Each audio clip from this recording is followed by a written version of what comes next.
Fear has lied to you your entire life. It told you that if you tried that business, you were going to fail. It told you that if you talked to that person, they were going to reject you. It told you that if you took the risk, you were going to lose everything. It told you that if you showed vulnerability, they were going to destroy you. It told you that if you changed careers, you were going to regret it. It told you that if you said what you really felt, you were going to end up alone. And you know what happened with most of those tragedies? They never occurred. You lived them in your head with an intensity that was completely real. You felt them in your body. You rehearsed them in your mind for hours, for days, sometimes for entire years. You built in your imagination a version of the future so detailed and so terrifying that you made real decisions based on something that never existed outside your mind. And fear robbed you just the same. It didn't need the tragedy to happen to charge you the price. It charged you in advance. It charged you with the opportunities you didn't take, with the conversations you avoided, with the people you didn't dare love fully because you were afraid of losing them someday, with the version of yourself you never got to be because fear convinced you it wasn't possible, that you weren't enough, that the risk was too great to try. That's what fear does. It doesn't protect you, it charges you. And it does so with an efficiency that should disturb you when you see it clearly, because the price it charges doesn't appear on any visible statement. It can't be measured in money or time or any metric someone else can verify from the outside. But you feel it. You feel it in that weight that appears when you think about what could have been. In that question that shows up in moments of silence when nobody's watching and you have nothing to distract you from yourself. What if I had tried? Welcome to episode 4 of Master Your Mind.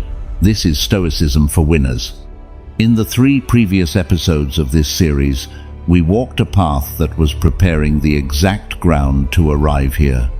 In the first episode, we confronted you with a reality you'd rather not see, that you've been living as a slave to your emotions, reacting, exploding, regretting, going back to repeat the same cycle over and over because nobody taught you another way to do it. Nobody sat you in front of a mirror and told you with the honesty that someone who respects you would use. This thing you call life, this pattern you repeat, has a cost you've been paying for years without calculating it. In the second episode, we gave you the first real tool of this series, the space, that invisible instant between what happens to you and how you respond. That second, where all your freedom lives and where most people never enter because nobody told them it existed. You learned that between stimulus and response there's a distance, small, almost imperceptible, but completely real. And that in that distance, in that space that lasts less than a blink, it's decided who you truly are. Not in the grand, solemn moments, in the small ones. The ones nobody sees but that you carry for days. In the third episode, we stripped anger bare, that emotion that has cost more people in more areas of their lives than any other. We saw that anger isn't strength, but exactly the opposite disguised as strength. That it impoverishes you in respect, in relationships, in opportunities, in inner peace. That beneath every explosion, there's something that still hasn't been worked on and that will keep going unworked as long as you keep discharging anger instead of examining it. Today we've arrived at the 4th episode, and with it we close the first block of this series. The first woke you up, the second gave you the instrument, the third showed you how destruction moves outward, and this episode is going to show you how paralysis moves inward. If anger is the emotion that destroys, fear is the one that paralyzes. They're the two sides of the emotional coin that has governed more lives than any other without people knowing it. And in this episode, we're going to examine fear with the same honesty with which we examined anger. Without romanticizing it, without minimizing it, without pretending it isn't real, but also without continuing to be its victim. There is no emotion that has shrunk more lives. Not pain, not sadness, not disappointment. Those emotions hurt, but they don't paralyze in the same way. Fear has a unique ability to stop people at exactly the moment they're closest to something that matters. Right when the decision that could change something is in front of you, fear appears with all its stories and all its intensity and convinces you it's too much, that you can't, that it's not the right time, that maybe tomorrow, that first you need to be more prepared. And that's how the years go by. There are 3 men who lived nearly 2,000 years ago and who thought about fear with a depth that still hasn't been surpassed today. 3 men who arrived at the same fundamental conclusions from radically different circumstances. The first is Seneca. Picture this scene with all the concreteness you can muster. You're on the island of Corsica. It's the year 41 AD. You were banished not long ago by Emperor Claudius, accused of something you probably didn't do. Victim of palace intrigues. You had no way of controlling. Your entire world, your career, your position, your access to the intellectual and social life you built over decades disappeared overnight with an imperial signature. And you're there. On a small arid island in the Western Mediterranean, far from Rome, far from everything you know, facing an exile that will last 8 years. Before arriving, when the news of banishment came, what do you think Seneca imagined about what was coming? The most absolute darkness, desolation, the impossibility of surviving intellectually in a place so far from everything, the definitive loss of everything he'd built, perhaps even the end of his ability to think, to write, to contribute to anything that mattered. That's what he imagined, and he arrived in Corsica. And the exile was hard. We're not going to pretend it wasn't. It was painful. It was lonely. It was a real deprivation of things he valued deeply, but it wasn't what he'd imagined. And from that difference, from that space between what he anticipated with terror and what he actually lived, was born one of the most powerful ideas ever written about the nature of fear. We suffer more in imagination than in reality. The second is Marcus Aurelius. Picture another completely different moment. You're on the northern frontier of the Roman Empire. It's approximately 170 AD. You've been on military campaign for years, in conditions that would exhaust any man who hadn't built something extraordinarily solid inside. The cold of the Danube in winter cuts to the bone. The news coming from Rome isn't good. There's a plague still devastating cities. There are betrayals to manage. There's a war that won't end. And you're losing your children one by one while trying to govern the world. You hold in your hands the most absolute power that exists in the known world. And yet here you are, in this cold, with these losses, with this weight. Marcus Aurelius didn't avoid suffering. Suffering came regardless. But what he wrote in his meditations during those years, in that journal, nobody was meant to read, because it wasn't written to be read, but so he could remind himself who he wanted to be, is something that has been exactly true for 2,000 years. The fear of suffering is worse than the suffering itself. The third is Epictetus. You already know his story from previous episodes. He was born a slave, lived as the property of another man, had his leg broken by that man in an act of deliberate and completely unnecessary cruelty. And from that condition, from that place that would seem the least suited to produce wisdom about freedom, he taught something about fear that no free man of his era managed to understand with the same clarity. We don't fear things. We fear our opinions about things. And those opinions, though they present themselves with all the conviction of something inevitable and true, are completely under your control. They always were under your control. These 3 men, Seneca from exile in Corsica, Marcus Aurelius from the war front and the most powerful throne in the known world, Epictetus from the most absolute slavery, arrived at the same fundamental conclusion about fear. Fear lies. Not always. It has a legitimate function when the threat is physical, real, and immediate. But the fear that has paralyzed you in the most important moments of your life, that specific fear, the one that appeared when you wanted to make a decision that mattered, that one lies systematically and consistently. Today we're going to examine exactly how it lies, what tools the Stoics developed to stop believing it, and what it means to act in spite of it. The phrase that accompanies you today, the one I want you to carry with you from this moment until the day ends, is this: fear doesn't decide for me. Every time you feel fear appear, every time that voice starts building the story of what could go wrong, every time you're about to stop when something in you knows you should keep going, fear doesn't decide for me.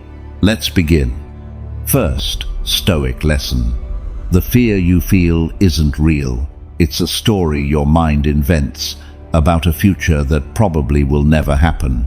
You need to understand something about the nature of fear before you can start working with it. Fear, the variety of fear that has paralyzed you in the most important moments of your life, is not a direct perception of reality. It's a construction, a story, a narrative your mind produces with extraordinary efficiency and detail, with characters and consequences and emotions so vivid they feel completely real, but that occur exclusively in the space of your mind and not in the world where you actually live. Your brain is extraordinarily good at building these stories. It has the ability to project into the future with a speed and richness of detail that has no parallel in any other mental faculty you possess. It can imagine consequences that branch into additional consequences, which in turn produce tertiary consequences, until it builds a tree of potential disasters that extends indefinitely into the future. It can construct failure scenarios with a precision and detail that would make any fiction writer envious. It can create in seconds a complete movie of how something could go terribly wrong, with all its characters, with all its emotional intensity, with all the weight of what you'd lose if the worst-case scenario materialized. And all of that happens about something that hasn't happened yet, about something that, in most cases, is never going to happen the way your mind constructs it.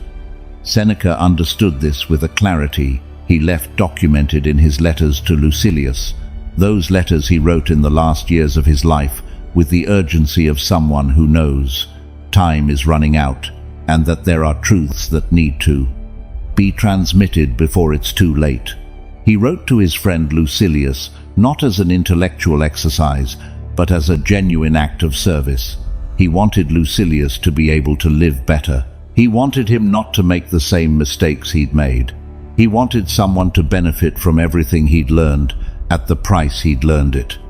And in one of those letters, writing from the experience of someone who'd lived the exile he feared and who'd seen the difference between what he anticipated and what he actually found, he tells Lucilius something that has been exactly true for 20 centuries.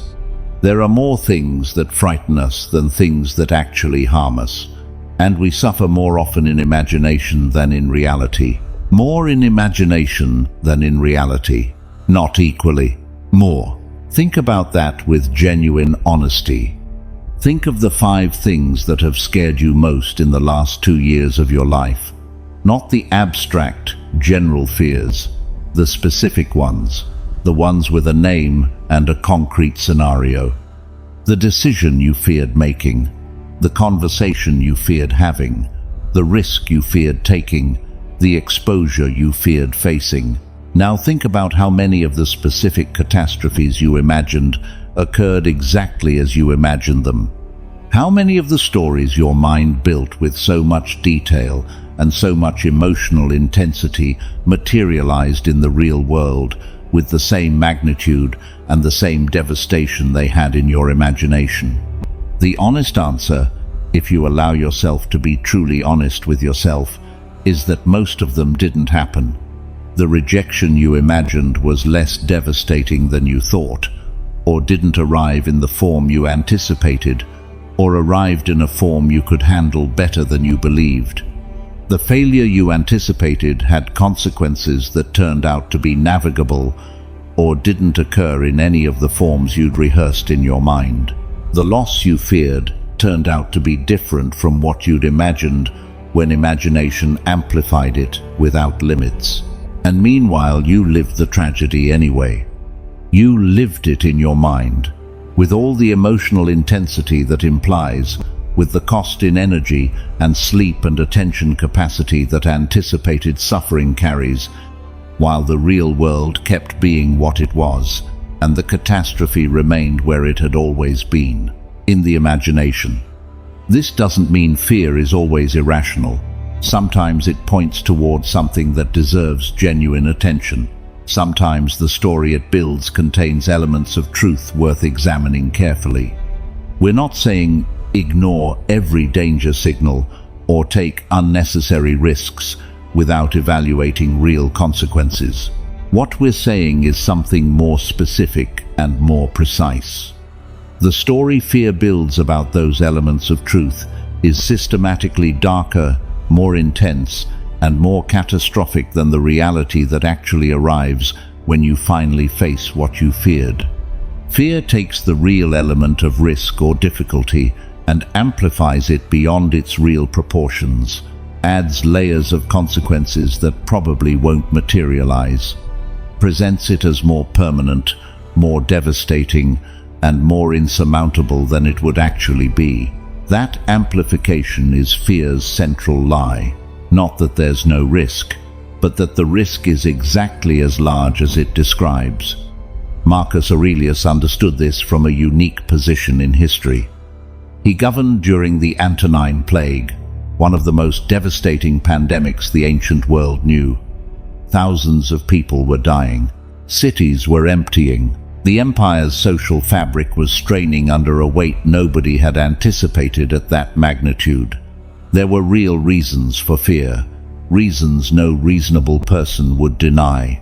And what was Marcus Aurelius writing in his meditations during that period? He wasn't writing about fear of the future.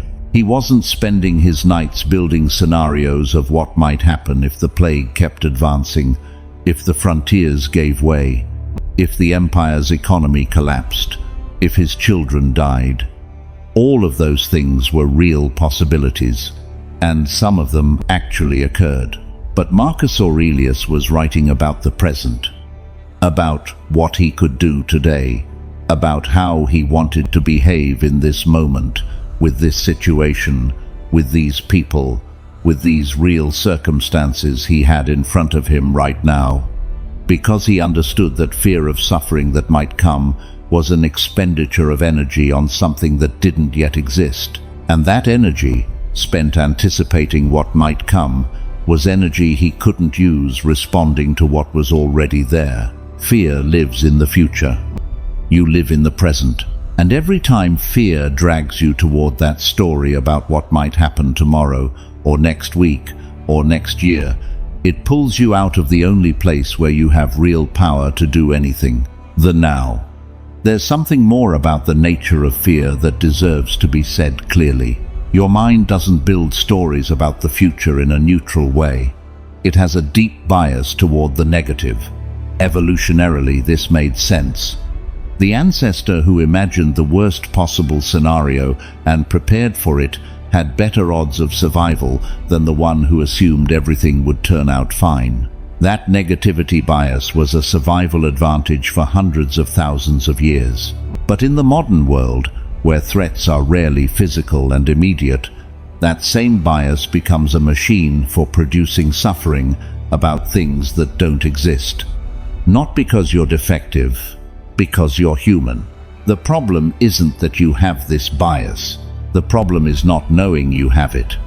Not seeing that the story fear builds isn't a neutral representation of reality, but an amplified, negatively skewed version of the real possibilities. When you see that, When you understand that fear is a narrator with a systematic bias toward the catastrophic, your relationship with what it tells you changes. You don't ignore it completely, but you don't believe everything it says without examining it either. You listen, you examine. You ask how much of what it's saying has a real basis and how much is amplification. And you decide from that clarity instead of from the unexamined story. This is your assignment for this first lesson.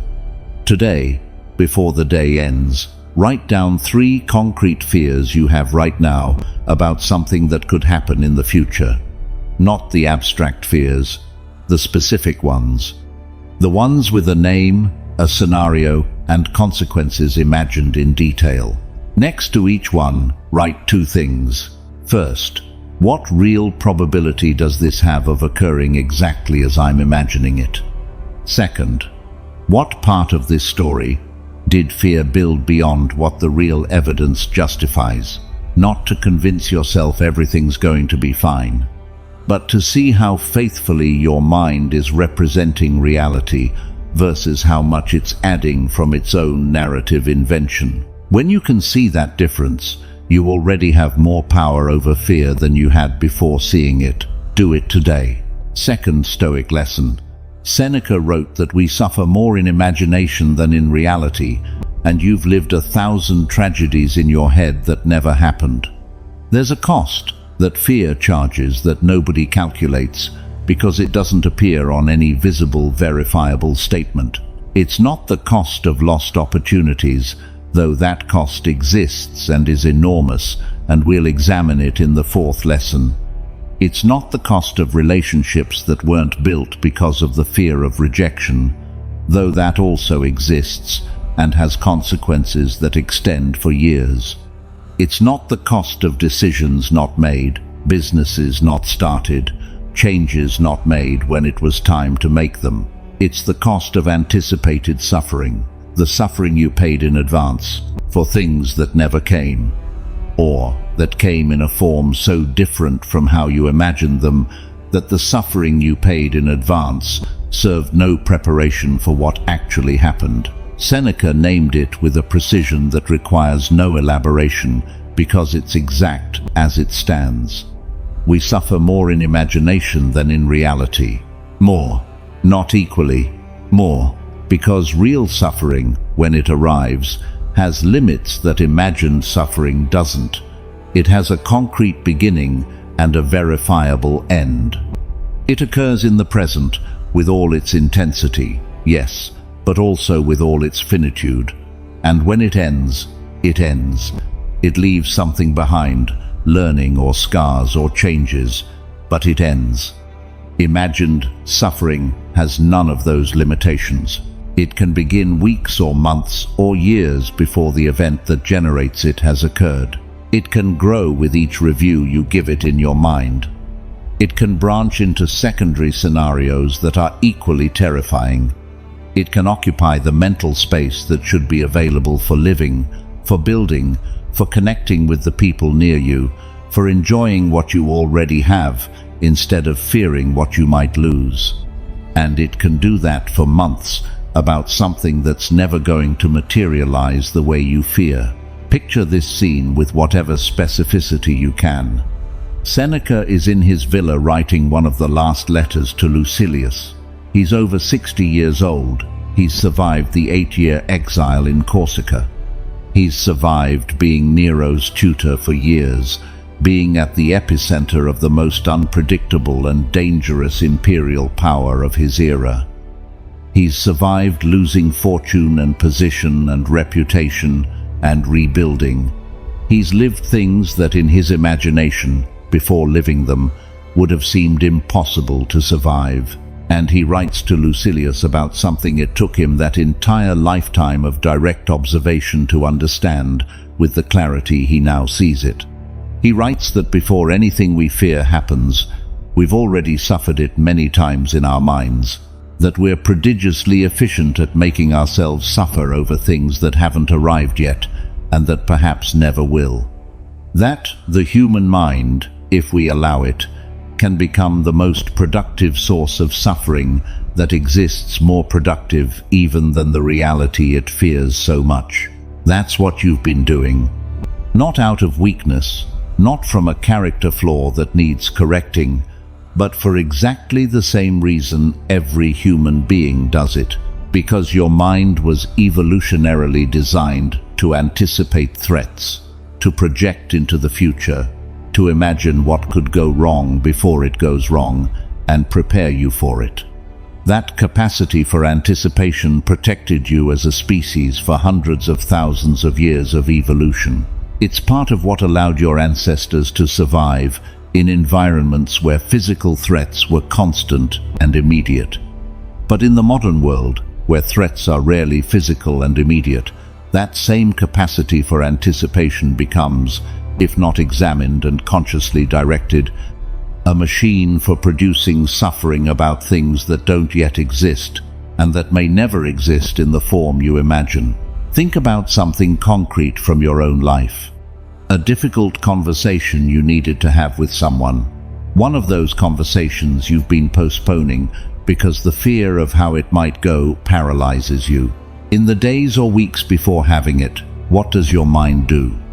It builds scenarios, imagines the reaction the other person might have, rehearses the response to that reaction, imagines the escalation that might follow, imagines the consequences of that escalation, imagines how the relationship would look afterward, imagines what that would mean for other areas of your life. And you live all of that before it happens, with the full emotional intensity of someone who's living it. Then, the conversation happens, and it lasts 20 minutes. And it ends in a way completely different from any of the scenarios you built in your mind during those weeks of anticipation. And all that prior suffering, all that emotional energy spent on scenarios that never materialized, it simply vanishes without having served any purpose. It didn't prepare you for what actually happened, because what actually happened was different from everything you'd anticipated. It didn't protect you from anything, because the conversation ended in a way your worst scenarios hadn't contemplated. It didn't make you more resilient or more capable of handling the situation. It just cost you weeks of peace you could have had. Marcus Aurelius had a practice that addressed exactly this. He regularly reminded himself that many of the things people fear have been feared by generation after generation of people who came before, and that most of those people survived. That what seems insurmountable from inside the anticipation turns out to be navigable when finally faced. Not because it's easy. Marcus Aurelius never promised it would be easy. His life was the clearest evidence that difficult things are genuinely difficult. But because human beings have a capacity for adaptation that anticipated fear never includes in its calculations. Fear builds the story of disaster with all the detail it can, but it never includes in that story your ability to respond, to adapt, to find a path forward even when the path you imagined doesn't exist, to get up if you fall, to learn from what didn't go as expected. It always imagines you more fragile than you really are, always imagines the disaster more permanent than it would really be if it happened, always exaggerates the magnitude of the threat and minimizes your real ability to face it. That's fear's deepest lie. Not just that the catastrophe is going to happen, but that if it happens, you won't be able to handle it. Both parts of that lie are false in most cases.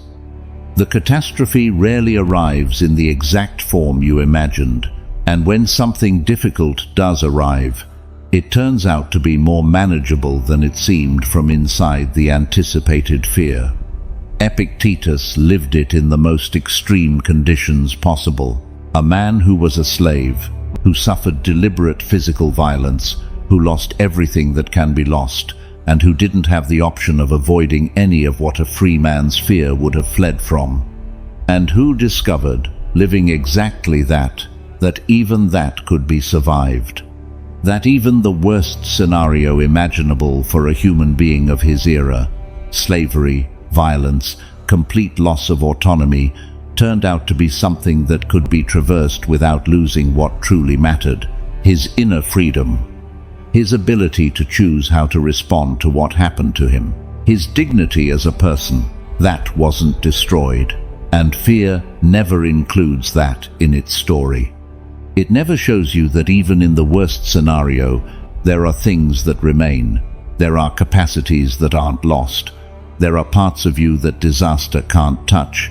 This is your assignment for this second lesson. Think of a tragedy you lived entirely in your imagination for weeks or months. Something you feared with an intensity that consumed real energy, and that finally, when it happened, or when it didn't happen, turned out to be different from how you'd imagined it. Just one. The most recent, or the most significant.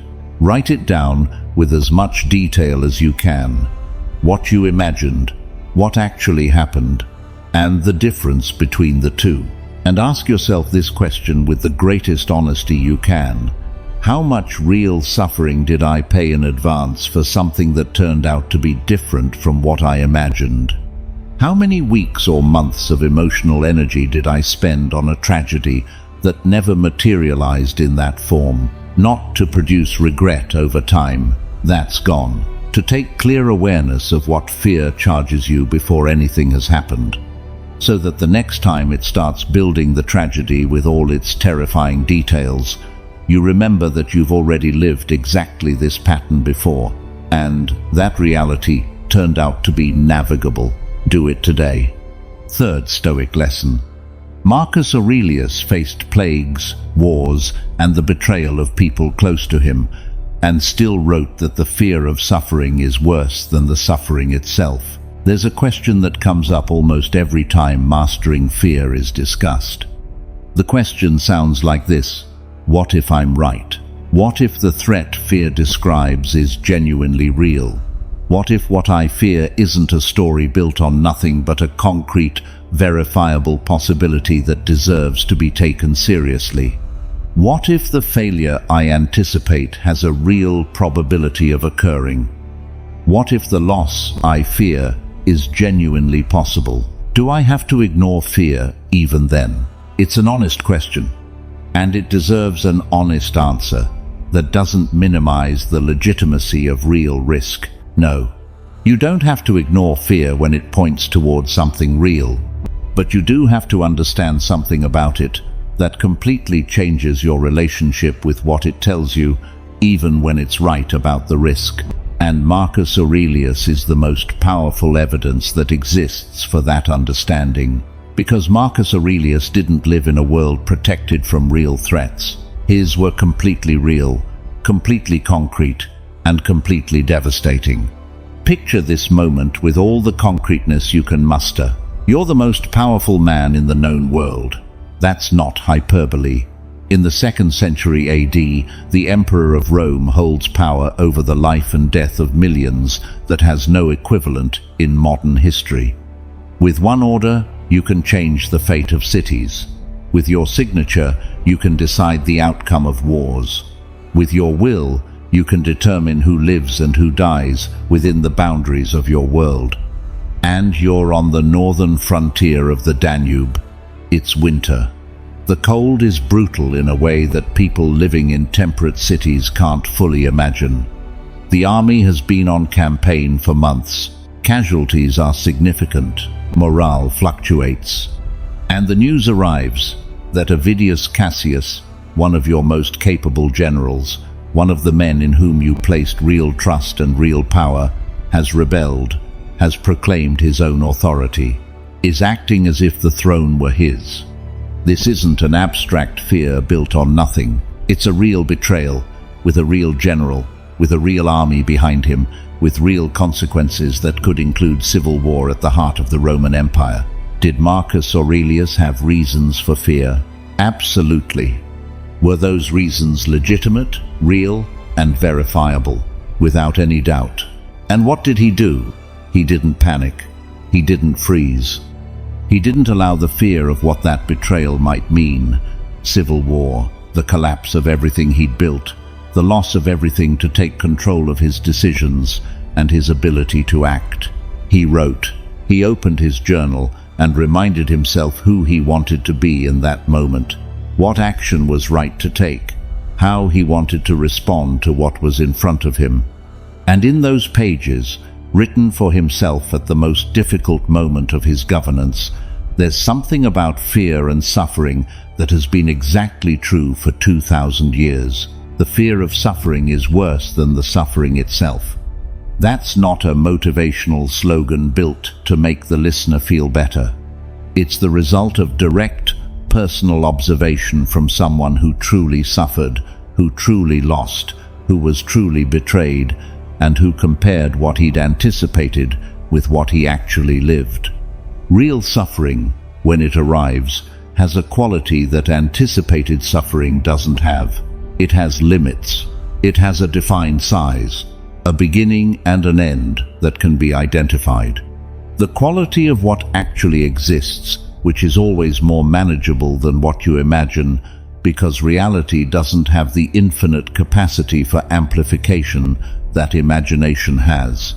Reality has its own natural limitations, its own possibilities for response that emerge when you're inside it, its own exit paths that weren't visible from the distance of anticipated fear, but that appear when you're finally in the situation. Imagination has none of those limitations. It can create scenarios limitlessly worse than anything that actually arrives. It can amplify potential suffering to magnitudes reality never reaches. It can make what's imagined seem so large and so definitive that reality, when it finally comes, turns out to be almost a relief compared to what the mind had built. Marcus Aurelius lost children. Not one, several. Over the course of his life, death came to his family with a regularity that would have been devastating for any father. He governed during the Antonine Plague, while thousands died around him. He was betrayed by someone he trusted deeply. He fought wars in conditions no human being would choose if they could avoid them. Each of those sufferings was real, was genuinely painful. We're not minimizing it or romanticizing Marcus Aurelius's pain as if it should have felt good. But each of those real sufferings had limits, had a size, could be faced and traversed, even though it hurt, even though it cost, even though it left marks that remained. The fear of those sufferings, when he anticipated them, was different. It was potentially unlimited. It was the specific suffering, plus everything that suffering might mean, and everything it might trigger, and everything that might be lost as a consequence, and everything that would come after, and everything it would mean for whatever remained. Reality can't reach that cumulative magnitude. It can never be as bad as what imagination builds when you give it freedom to do so without examining it. And that, fully understood, changes something fundamental in your relationship with fear. Because if the fear of suffering is always worse than the suffering itself, then anticipating the suffering is always more costly than traversing it. Then, the most intelligent strategy, not the easiest but the most intelligent, isn't to avoid what you fear indefinitely. It's to go toward it. Not because it's easy, we never said that, but because the cost of going toward it, even though it's high, is always less than the cost of avoiding it indefinitely, while you keep paying the price of anticipated fear without getting any of the benefits that would come from having acted. Seneca added something to this understanding that makes it even more concrete and applicable. He wrote, in his letters to Lucilius, that we should get used to thinking about the worst that can happen, not to suffer it in advance, which is exactly what we want to avoid, but for the opposite purpose, to discover that even the worst has a defined size. To discover that even the worst-case scenario, when you examine it directly instead of avoiding it in the darkness of anticipation, turns out to be something that could be traversed. That has edges. That isn't the terrifying infinity it seems when you don't look at it head-on. That the monster you house in the darkness, when you illuminate it and look at it with the clarity of someone who's decided to face it instead of flee from it, turns out to be smaller than it seemed when you were avoiding it. This doesn't mean it won't hurt. It means it's traversable. And that difference between what seems insurmountable from inside the anticipated fear and what turns out to be navigable when faced directly is the exact distance by which fear lies to you about the size of what you fear. Epictetus added something more that completes this lesson. He didn't have the luxury of anticipating or avoiding. He lived inside the conditions any free person would have feared deeply. And what he discovered, living inside them, is something that from outside is impossible to know with certainty, but from inside becomes evident. That even in the most difficult conditions you can imagine for a human being, there's something that remains intact if you decide it remains intact. The freedom to choose how to respond. And that the ability to maintain that freedom, even in the worst scenario, is something fear never includes in its story about what you'd lose if the worst happened. Fear always tells the story of total loss, but total loss doesn't exist. There's always something that remains, and knowing that, internalizing it completely, changes the size of what you fear. This is your assignment for this third lesson. Take the biggest fear you have right now, the one that consumes the most energy, the one that most influences the decisions you make or don't make, and ask yourself this question with the greatest honesty you can. If the worst I can imagine actually happened, would it be the absolute end, or would it be something I could traverse? Don't answer from fear, answer from clarity.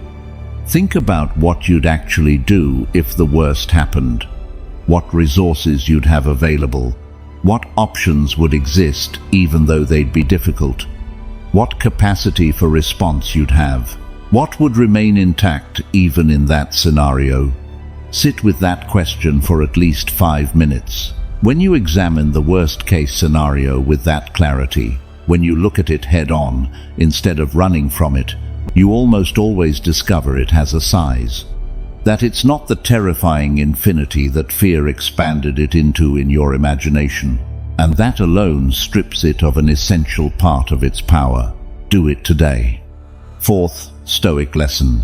Every time fear stopped you, it didn't protect you from anything. It only robbed you of the chance to discover what you were capable of.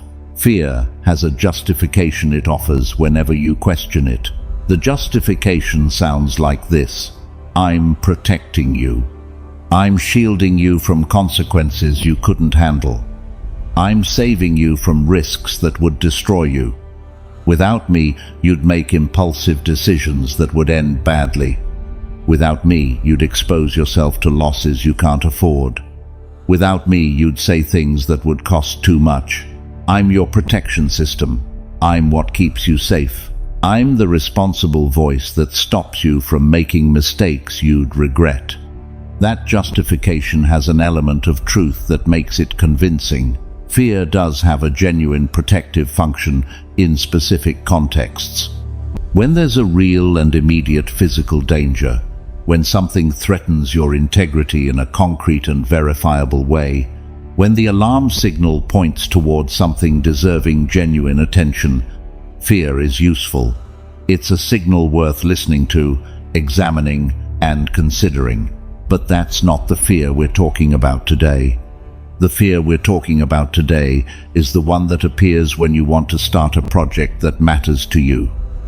The one that surfaces when you want to have an honest, necessary conversation.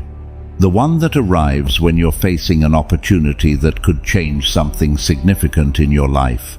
The one that appears when you want to be vulnerable with someone. The one that emerges when you want to take a step you haven't yet taken. In those cases, fear isn't protecting you from anything real. It's robbing you, and it does so in a way that's particularly costly because the cost doesn't appear immediately. It appears years later when you look back and see the blank space of everything that didn't happen, because fear convinced you it was too risky to try. Think about the last 3 times fear stopped you. Not the situations where the danger was genuinely real, the situations where the threat was constructed, where what fear described as catastrophe was an amplified story about possibilities that might never materialize in that form. What exactly happened in those 3 situations? Fear told you not to do it, built the story of what could go wrong, described the consequences with all the detail it could, convinced you the risk was too great, that it wasn't the right time, that first you needed more preparation, more favorable conditions, more certainty, it would turn out well, and you didn't do it, and the opportunity passed. What did that protect you from? What real danger did it save you from? In most cases, the honest answer is clear. Nothing that was genuinely a threat to your well-being. It protected you from the discomfort of acting, from the possibility of failing, from the exposure of being seen trying something and not achieving exactly what you hoped. But it didn't protect you from a real danger. And in the process, it deprived you of something you're never going to be able to recover in the same way. The chance to know what you were capable of. That's what fear steals when it stops you. Not just the external opportunity, not just the result it could have had, but the internal opportunity, the one that matters more and the one that's harder to recover. The possibility of discovering you could do that thing you believed you couldn't. The possibility of meeting a version of yourself that only appears when you act despite fear, because that version doesn't exist in any other context. The possibility of building confidence in your own abilities that's built in only one way and no other. By doing the things that scare you, not avoiding them, not reading about how to do them, not thinking about doing them. Doing them. Epictetus taught this with a directness that comes from someone who didn't have the luxury of permanent avoidance. Picture this scene. You're in Nicopolis. It's the 1st century AD. You're a philosophy teacher. Students from across the Mediterranean world have arrived at your school, young men from well-off families who can afford to study philosophy. And one of those students, a well-educated young man with all the advantages Epictetus never had, comes to you and explains that he's afraid of doing a certain thing, that every time he tries to do it, the fear is so intense he prefers to avoid it, that he's built his life around not having to face that specific situation. Epictetus looks at him and tells him something that's neither consolation nor validation of avoidance as a reasonable strategy. He tells him that every time he avoids what he fears, he's handing fear something fear shouldn't have: control over the decisions of his life. Because fear doesn't just stop you in that specific moment. Each avoidance takes something more with it. It takes the signal you needed to send to your own internal system that you were capable of doing that thing. And without that signal, without that evidence that you can, fear grows, consolidates. The next time you face something similar, it'll be more intense, more convincing, harder to ignore, because you carry the evidence that the thing was threatening enough to avoid. Avoidance feeds fear. It doesn't reduce it. It doesn't make it disappear. It nourishes it. And action, real action, even if imperfect, even if with the feeling that something's trembling inside, shrinks it. Not completely. Not all at once. Not because a single brave action resolves everything fear has built over years of accumulated avoidance, but because every time you act despite fear, even imperfectly, you're building something avoidance can never build. The evidence that you can. Real evidence. Verifiable. Based on what you actually did, not on what you think you could do under ideal conditions. That accumulated evidence is the foundation of real confidence in your own abilities, not the confidence that comes from telling yourself nice things, the confidence that comes from having acted when it was hard and having seen that you could. Marcus Aurelius understood this in a way that wasn't separate from his daily practice of governance. In his meditations, he writes about the importance of doing what needs to be done, not when it's comfortable, not when fear has disappeared, not when conditions are perfect and there's nothing to fear, but now, with the circumstances at hand, with the fear at hand, with the uncertainty at hand, because perfect conditions aren't going to arrive, and fear isn't going to disappear completely before you act. The only way for fear to lose power in your life is to act while it's present, not afterward, not when it leaves.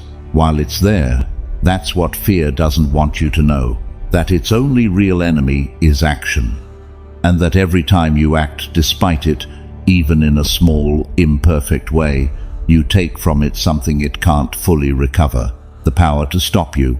This is your assignment for this fourth lesson. Think of one opportunity fear robbed you of in the last year. Just one, the most significant, the one that still carries weight when you bring it to mind. Not to produce regret or to punish yourself for not having acted then, but to be clear about the real price you paid. So that price has a name and concrete, verifiable weight in your mind. Write it down with the greatest honesty you can. What opportunity it was, what fear said to stop you, what you didn't do as a result. And then ask yourself this question: what version of myself might I have discovered if I'd acted despite fear in that moment? Don't answer abstractly. Answer with the greatest specificity you can.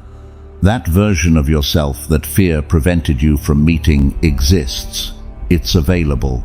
And the only way to find it is by doing exactly what fear tells you not to do. Do it today. Fifth Stoic lesson. Epictetus taught that we don't fear things, but our opinions about things. And those opinions are under your control, even if you don't believe it. This is the lesson that changes everything if you receive it completely. And it's also the hardest to receive. Not because it's complicated in intellectual terms. Its logic is quite clear when you hear it and examine it, but because it contradicts something we feel with almost physical certainty when fear is present. Something that seems so directly verifiable by immediate experience that questioning it seems, from inside the fear, almost absurd. When something produces fear in you, the immediate, irresistible sensation is this: that thing is terrifying.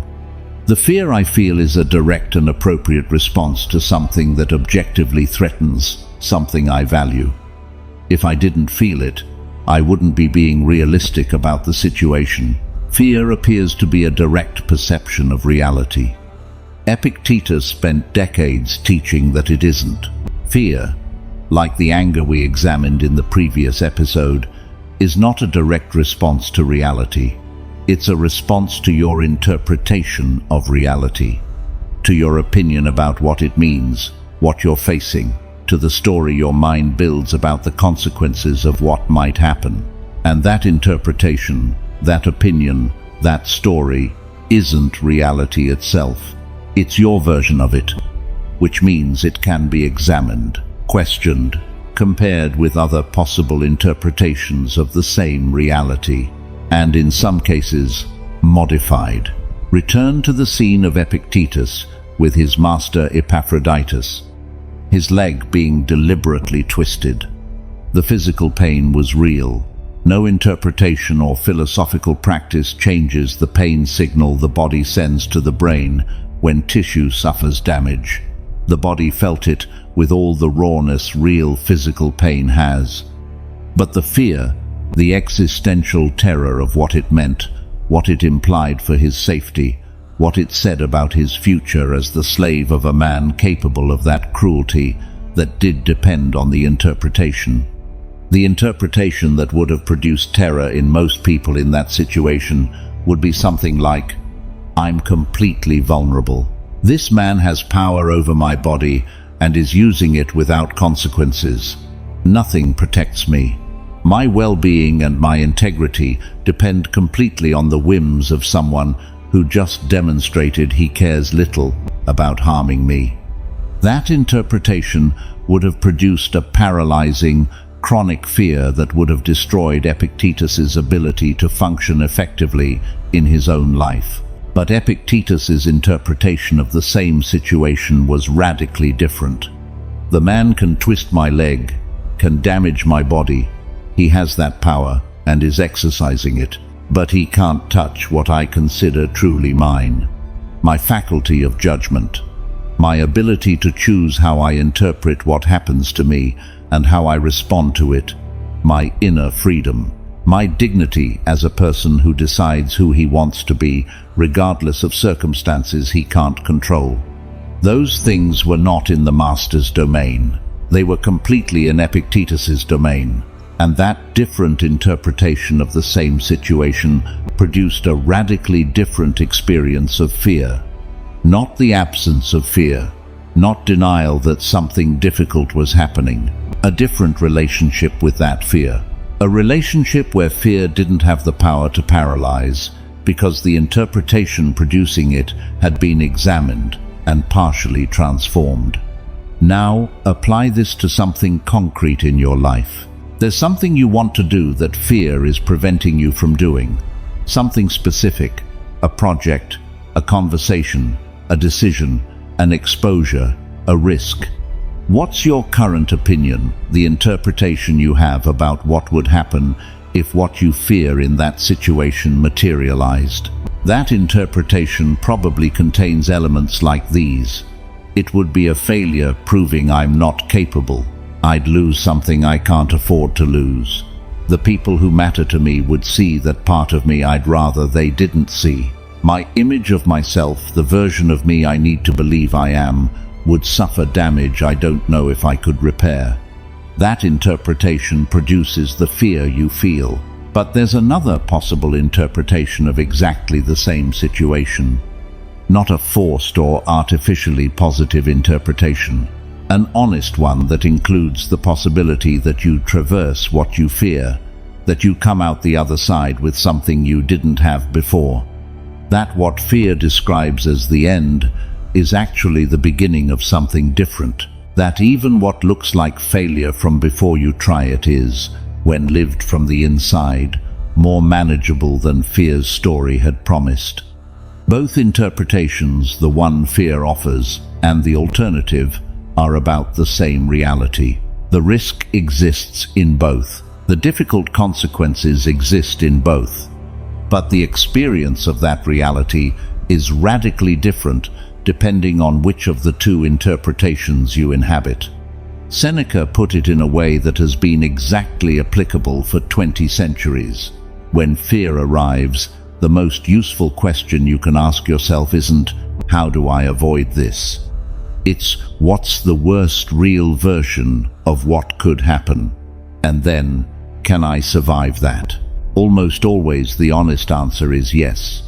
Almost always the real worst-case scenario, not the amplified version fear builds in the dark, but what could actually happen with its own real limitations, is something you could traverse. And when you know that, when you've examined the worst case with that clarity, instead of avoiding it, the interpretation you have about the situation changes. And when the interpretation changes, the fear changes too.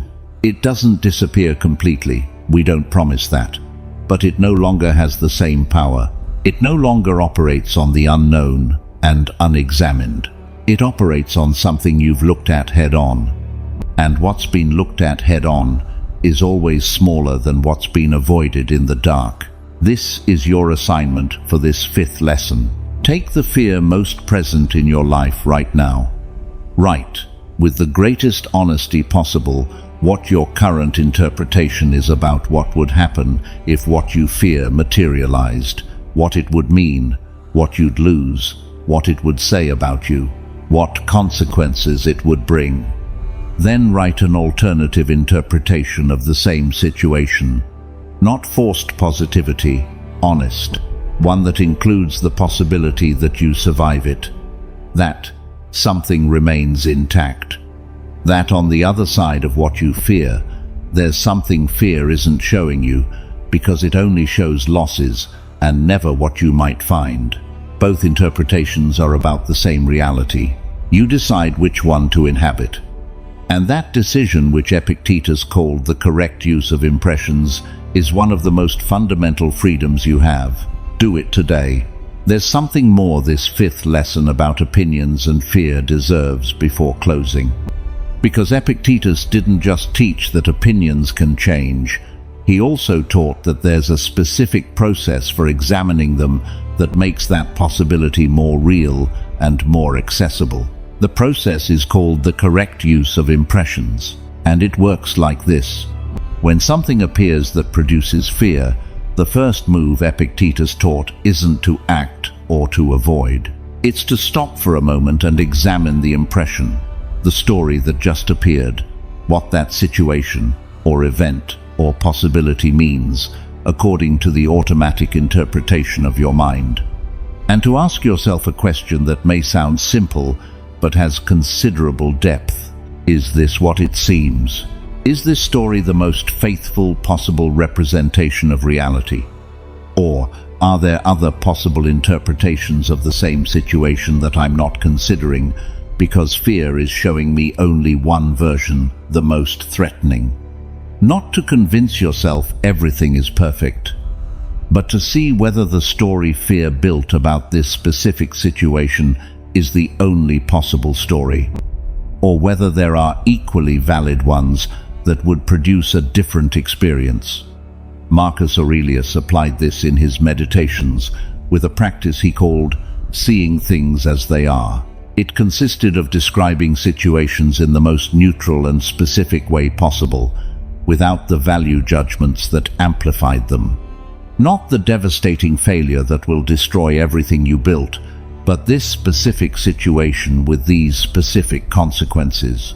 Not the rejection confirming you're not enough, but this specific response from this person in this specific context. That neutral description of reality, separated from the judgments fear adds, frequently reveals the situation has less power than it seemed when wrapped in the catastrophic interpretation. Not always. Some situations are genuinely difficult, even when seen with all possible clarity.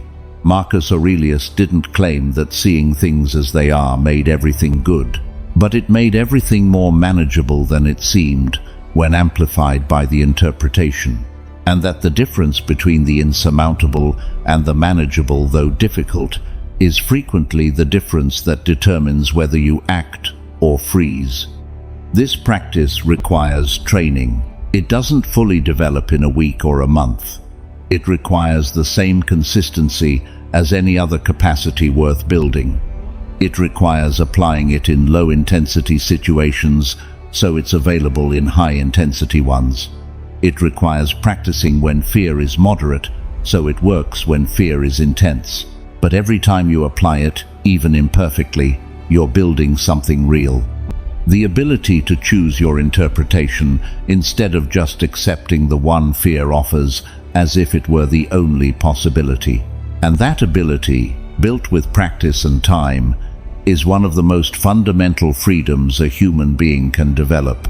Do it today with the assignment I already asked of you, and do it again tomorrow and the day after, not as an exercise done once and filed away, as a practice that gradually becomes the way you relate to everything that produces fear in your life.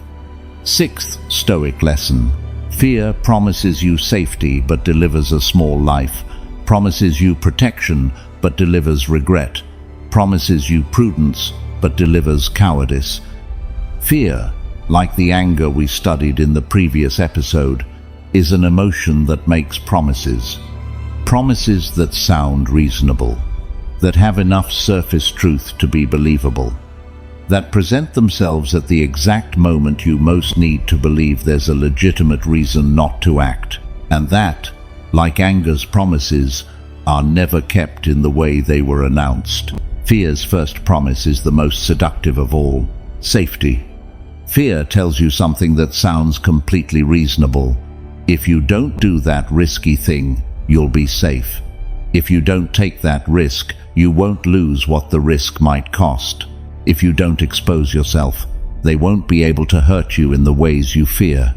If you stay where you are, inside the known, inside what you already know you can handle, nothing catastrophic will happen. That promise has enough truth to be convincing. If you don't risk, you effectively don't lose in the specific, concrete way fear describes. But what fear doesn't include in its promise of safety, what it systematically omits from its presentation, is the cost of what you give up to obtain that specific safety, the cost of the small life you build around what's safe. Every time fear convinces you to stay where you are, to not take the step, to not assume the risk, to not do that thing that matters, the world available to you shrinks a little, not dramatically, not all at once, but gradually, silently, until one day you realize the space where you live is a fraction of what it could have been if you hadn't believed fear so many times. The safety fear promises isn't free. It's purchased with territory, with possibilities that shrink, with the life that could have been and wasn't because it seemed too risky. Marcus Aurelius governed the largest empire in the known world, not from safety, not from a protected position where no real risk could reach him, from constant, permanent exposure to consequences that could be devastating and in many cases were. And in his meditations, he doesn't write about the pursuit of safety as a life objective. He writes about the pursuit of the right action despite the cost it might carry, because he understood something fear never admits in its promise of safety. Absolute safety doesn't exist. There's no position protected enough that life won't arrive with its changes, its losses, its completely unforeseen circumstances that transform everything overnight without asking permission. You can build walls high enough that nothing threatening enters from outside. But then, nothing significant enters either, and nothing inside can grow, because growth requires exposure to something bigger than what you already know. Absolute safety is another form of the small life. Fear's second promise is equally seductive, and perhaps more sophisticated. Protection. Fear tells you, I'm taking care of you. Thanks to me, you didn't take that risk that would have destroyed you. Thanks to me, you didn't say that thing that would have ended that relationship. Thanks to me, you didn't make that move that would have gone wrong. Look at all the bad I saved you from by stopping you when you were about to act. But the protection fear offers has a price it doesn't mention in its presentation. Regret. Not the regret of having done something that went wrong, which is a type of regret that at least contains useful information about what didn't work and how to adjust the next attempt. The regret of what never happened. Of the version of yourself that never appeared because fear convinced you it was too risky to try. Of the possibilities never explored. Of the conversations never had. Of the lives that could have been and weren't. Because at every moment of decision, fear was there with its stories and its promise of protection and its price it didn't mention. That regret teaches nothing, because there's no real experience on which to build learning. There's only the empty space of what never existed. And that type of regret has a particular characteristic that makes it especially difficult to process. It has no expiration date. The regret of something you did that went wrong eventually integrates into your story, becomes experience, transforms into something you can use, has a natural end in the narrative of your life. The regret of what you never tried can last forever without possible resolution, because there's no real information on which to build anything. Only the question that has no answer, because the answer required the action that wasn't taken. What if I had tried? That question can live an entire lifetime without being answered. And fear's third promise is the most dangerous of the three, because it disguises itself most cleverly as virtue. Prudence. Fear tells you, I'm not cowardice, I'm wisdom. I'm the voice reminding you that not every risk is worth taking, that not every opportunity is what it seems. That wise men evaluate before acting, that being cautious is being intelligent, and that acting despite fear is being reckless. And there's enough truth in that for the confusion to be completely understandable. Genuine prudence exists and has its place. Not every risk is worth taking. Not every opportunity deserves to be seized without careful evaluation. Honest evaluation of real risks is part of making wise decisions. But fear is not prudence. The difference between the two is precise and important. Prudence evaluates risk with clarity based on real available information. It asks, what are the real consequences? What's the real probability of each scenario? What are the real resources available to handle what might happen? And from that honest evaluation, it decides. Fear amplifies risk beyond its real proportions, builds stories about consequences that have little or no basis in available information, presents remote possibilities as high probabilities, and decides from the amplified story, not from the evaluated reality. Prudence says, this specific risk, with these specific consequences, and this specific probability, and these specific available resources, isn't worth taking right now for these concrete reasons. Fear says, any possibility of something going wrong is sufficient reason not to try.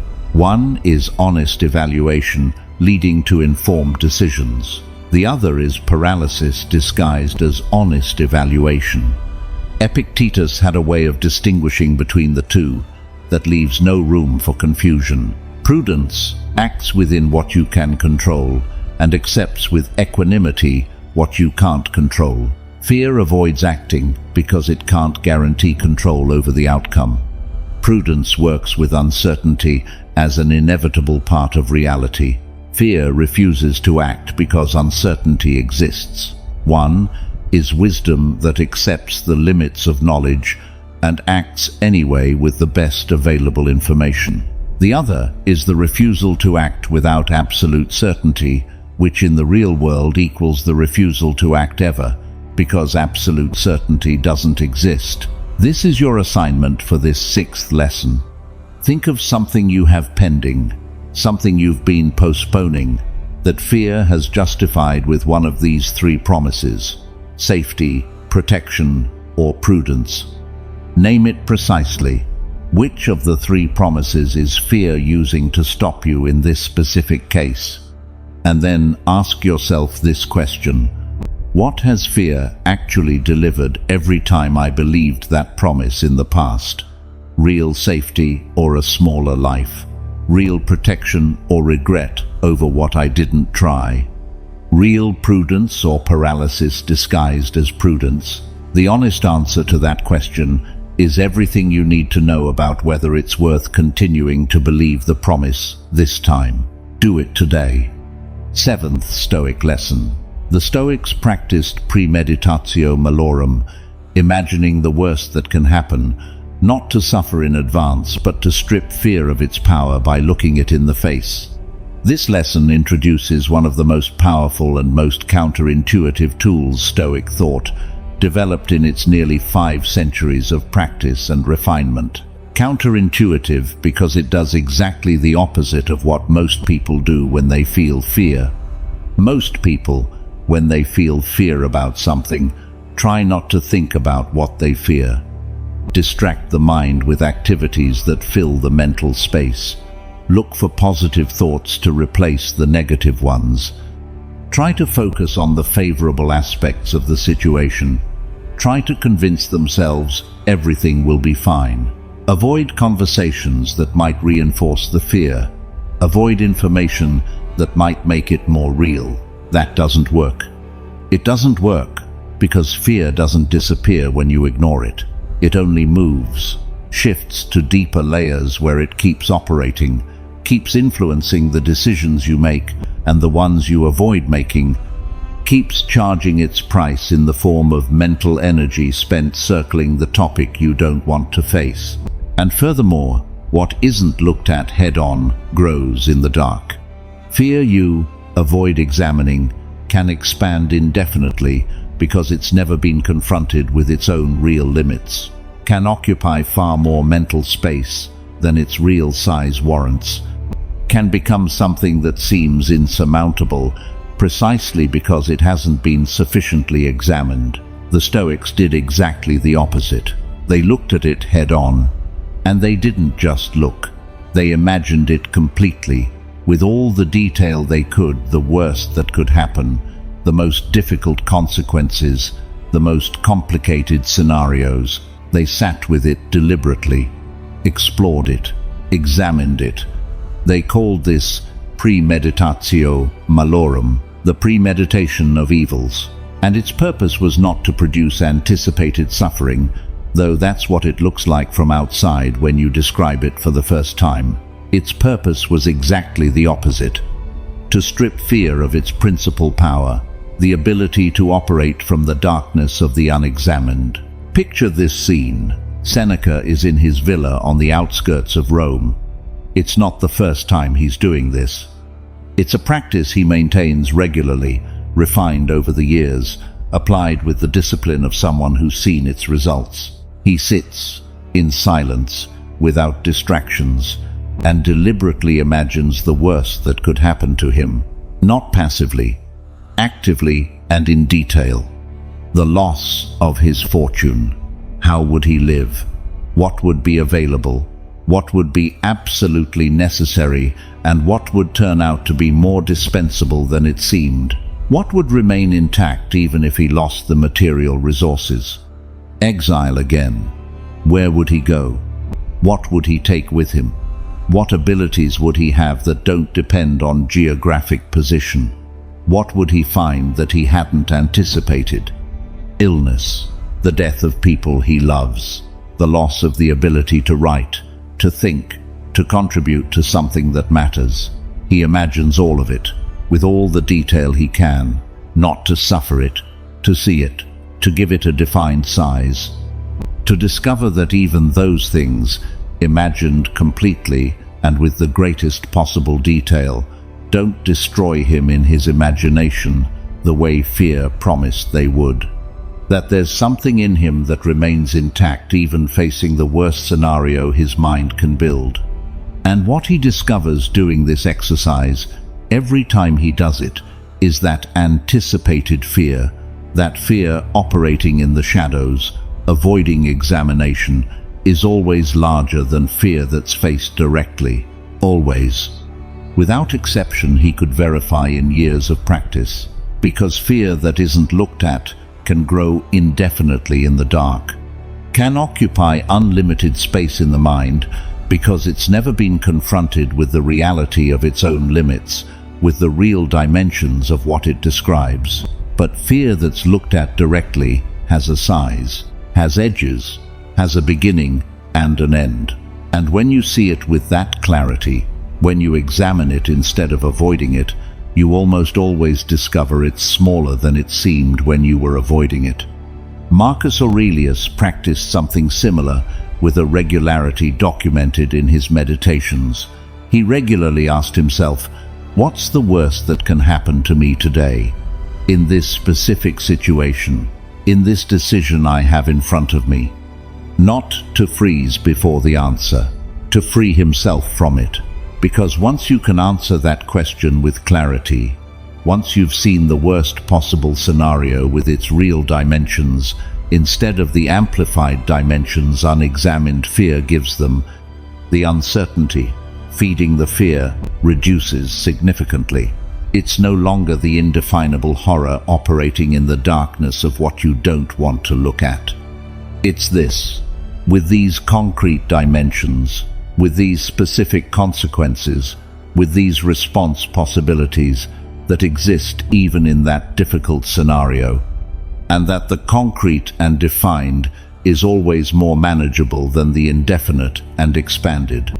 Epictetus added something that makes it even more precise. The premeditatio malorum is not pessimism. It's not the belief that the worst is going to happen or the attitude of someone expecting disaster as life's inevitable outcome. It's exactly the opposite of pessimism. though from outside it may seem similar. It's preparation for the worst that paradoxically liberates from the fear of the worst. Because when you've imagined the worst scenario with enough detail, when you've explored the options you'd have available even in that extreme scenario, when you've seen that even in that difficult context there are things that remain and there are possible paths, fear loses an essential part of its power over you. It can no longer threaten you with the unknown because you already know it. You already looked at it. You already gave it a size. And you survived it in your mind. There's something more about the premeditatio malorum that deserves to be said. This practice also produces another result Seneca documented in his letters. When you deliberately imagine that you could lose something you value, whether your health, your relationships, your work, your position, your fortune, the way that thing shows up in your daily life changes. It becomes more present, more valuable, less obvious, because you no longer take it completely for granted. You know it's something that might not be there, and that makes what you have now appear with a different clarity.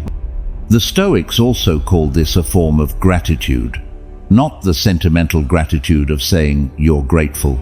The real gratitude that comes from having looked the possibility of loss in the face and having clearly seen what you have in its presence.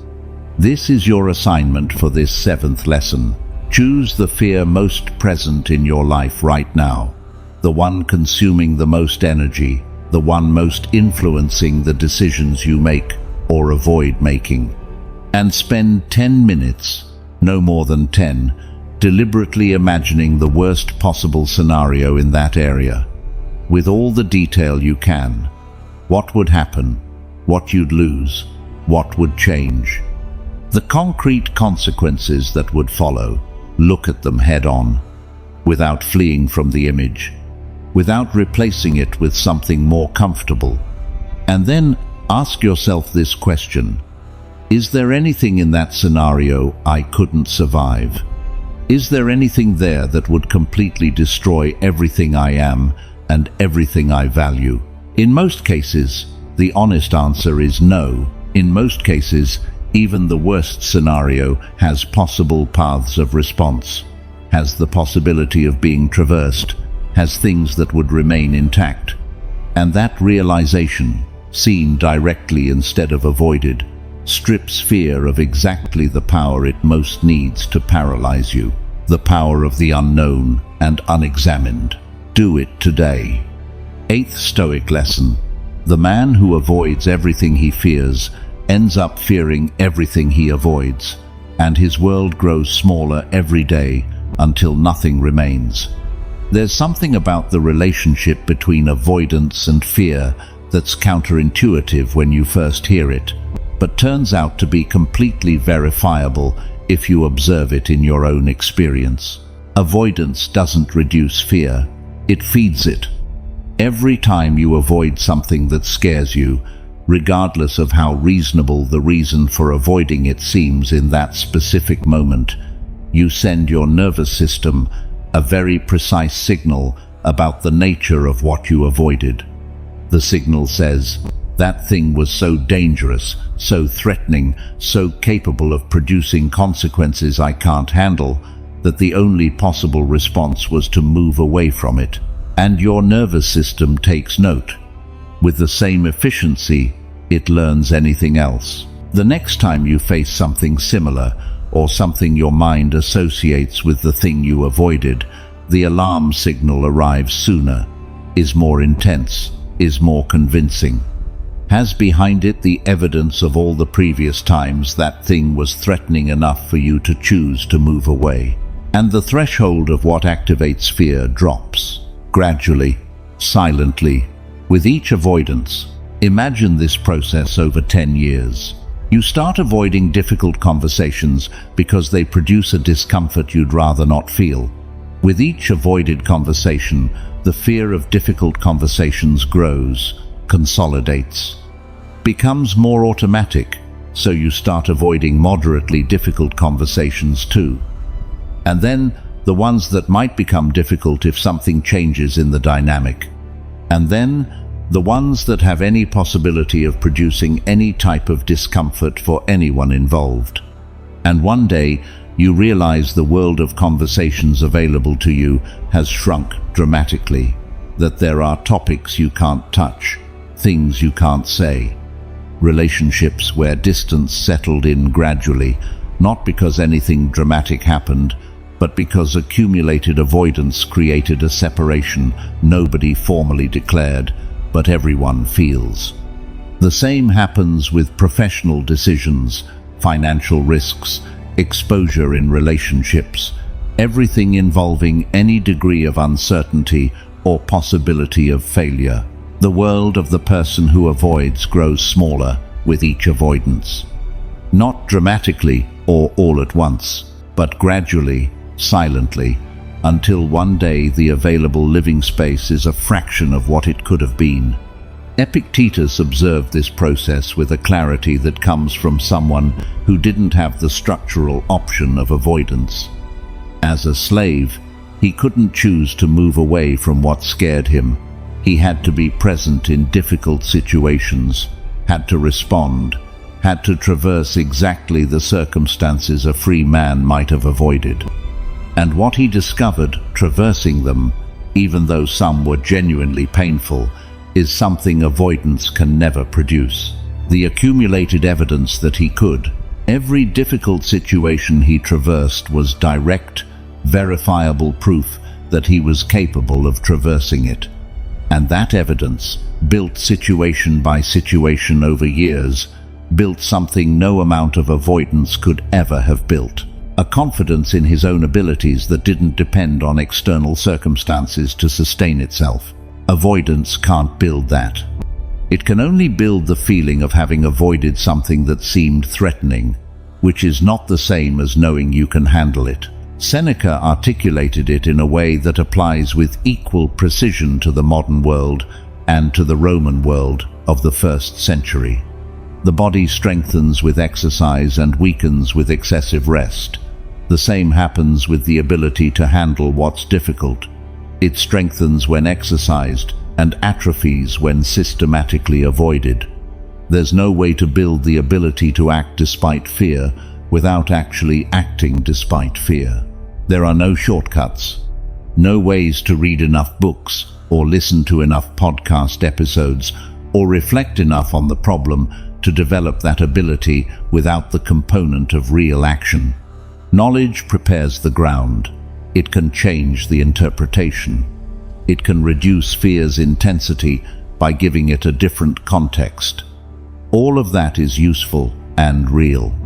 But the only real training for the ability to act despite fear is action. And every time you avoid that action, that ability weakens a little more. Marcus Aurelius understood this from his position as a leader of armies. An army that doesn't train loses the ability to fight when combat arrives. It can have the best intentions, the most advanced equipment, the most sophisticated strategy, but if it hasn't trained, if it hasn't practiced facing difficult situations in controlled conditions, that ability isn't available when it's needed in real conditions. The same principle applies to any human ability. An athlete who doesn't practice loses fitness. A musician who doesn't rehearse loses skill. A man who systematically avoids difficult situations loses the ability to be present in them when they're inevitable. And they are inevitable. Life produces difficult situations regardless of how much you try to organize yourself to avoid them. Illness comes, losses come, conflicts come, difficult decisions come. And when they come, the difference between whoever's been practicing facing what's difficult and whoever's been systematically avoiding is enormous and visible. This is your assignment for this 8th lesson. Identify one area of your life where the avoidance pattern has installed itself significantly. A type of situation, a type of conversation, a type of decision that you systematically avoid when it appears. Ask yourself honestly, How much has that fear grown since I started avoiding it? Has the world available to me in that area gotten bigger or smaller with each avoidance? Then decide which avoidance you're going to interrupt first. Not the biggest or most dramatic, the most accessible this week, the one in front of you in the coming days that you've been considering avoiding again. The first step to breaking the avoidance pattern doesn't have to be heroic to be real. It has to be real this week. There's more about the 8th lesson that deserves development before continuing, because the avoidance pattern doesn't only operate in big decisions, it operates especially in small ones, in the everyday ones, in the ones that repeat week after week, and that by their apparent smallness go unnoticed as a source of information about the state of your relationship with fear. The conversation you postpone another week because it's not urgent. The email you don't send because you're not sure how it'll be received. The opinion you don't give in a meeting because it's more comfortable to let others talk. The small decision you delegate to someone else because you'd rather not take responsibility for it possibly going wrong. None of those avoidances seems significant in the moment, but each one sends the same signal. And that accumulated signal over weeks and months builds the architecture of fear that eventually determines the size of the world where you live. Epictetus taught that philosophy isn't practiced in the big, declared moments. It's practiced in the small, everyday ones. In the moment of the conversation you could avoid but decide to have. In the moment of the opinion you could keep quiet but choose to express. In the moment of the small decision you could delegate but take on. Each of those moments is a repetition of the training. Each one builds or erodes the ability to act despite fear. And the sum of all those small moments, over months and years, determines who you are when the big moment arrives. Marcus Aurelius understood this from his daily practice of governance. Character isn't built in crises. It's revealed in them. It's built in ordinary days, in everyday decisions, in moments where nobody's watching and where avoidance would be completely invisible to everyone except you. Seneca summed it up with a clarity that needs no elaboration. Start with one small avoidance. Just one. The most accessible. The one in front of you this week that you've been considering postponing again. Interrupt that pattern. Once. And observe what happens on the other side. Not what you imagined would happen, what actually happens. That information, that direct evidence that you could traverse it, is more valuable than any amount of reflection about fear, because it's real, and it's yours. Do it this week without fail. There's a dimension of the avoidance pattern worth examining honestly, because it's the hardest to see from the inside. Avoidance doesn't only shrink the world available to you, it also shrinks the image you have of yourself. Every time you avoid something that scares you, you internally record a data point about who you are. The data point says, faced with that situation, that conversation, that decision, that risk, I couldn't, or I didn't want to, or I wasn't ready. That data point accumulates, and over time, the internal image you have of your own abilities is built partly from that accumulation. If most of the data says you avoid difficult things, that you retreat when fear appears, that you postpone what's uncomfortable, that image becomes something that seems to be simply the truth about you, not something you could change with practice. Your nature, that's not your nature. It's the result of what you've practiced, and what was built with practice can be transformed with different practice. Epictetus built his character in conditions that would have completely justified avoidance if avoidance had been an option. It wasn't. And by not being an option, by having to respond and traverse instead of avoid, he built an image of himself that didn't depend on circumstances to sustain itself. That image, that confidence in his own abilities, built on real evidence of what he'd traversed, was part of what allowed him to teach about inner freedom, with an authority no philosophical text read in comfort. can give. Marcus Aurelius deliberately worked to build that same image of himself, not through avoidance, but through direct confrontation of what was difficult. Every morning he rose and did what needed doing in conditions he hadn't chosen and that weren't comfortable. He added a new data point to the image he had of his own abilities. The data point said, "I could." And that accumulation, that internal record of what he'd been able to traverse, was what gave him the foundation to face what was still to come. Seneca summed it up with a directness that applies to any context and any era. The only way to know you can is to have done it. Not to think it, not to imagine it, not to convince yourself you could, to have done it. And if you haven't done it yet, the only path is to start. Not with the biggest thing, with the most accessible. Not perfectly, with enough. Not when fear has disappeared, with fear present. That's what this lesson leaves you. Not the theory of why avoidance is costly, the decision to interrupt it. Once. The next time that situation you've been avoiding appears, that's enough to start changing the internal image of who you are when fear appears. And that image, built with real evidence of what you've done despite fear, is the most solid foundation that exists for the courage that comes after. Ninth Stoic lesson. Courage is not the absence of fear, but the decision that something matters more than the fear, and you make that decision every time you act in spite of it. There's a confusion about courage that has done enormous, silent damage for generations. The confusion says courage is not feeling fear, that brave people are those for whom things that scare most people simply don't produce the same response, that if you feel fear, you haven't yet developed enough courage, that the goal in working with fear is to reach the point where fear no longer appears before acting. That confusion is harmful because it sets a standard that corresponds to no verifiable reality. Fear doesn't disappear.